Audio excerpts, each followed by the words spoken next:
At regarding naman po sa hindi po nakapangalan sa inyo yung mga motor, ay kailangan nyo lang po magdala ng authorization letter. Hingian nyo po ng one valid government IDC owner, ipotocopy nyo po, at papirmahin nyo po ng 3 beses. At tungkol naman po doon sa mga sikanhan po na pagbili ng kanilang mga motor, ay kailangan nyo lang po magdala ng deed of sale. Kailangan po guys, naka-notarize po yun. At ano naman po ang age qualification na pwede po dito?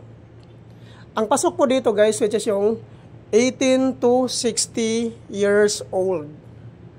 Ang 56 to 60 years old guys, ay kailangan nyo lang po magdala ng medical certificate. Kailangan po guys, fit to work. Take note po guys, limited slot lang po ito. 400 applicants lang po ang tinatanggap po dito. Kaya po, wag nyo na pong sayangin ang pagkakataon na ito, no? So, at ang kagandahan po dito, guys, pag once ma-activate ka po dito, ay ma-avail mo po ang mga previous po na binibigay po dito ni MoveIt.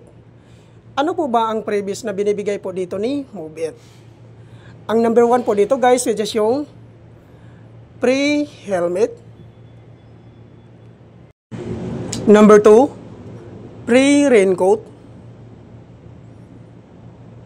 Number 3, pre-jersey.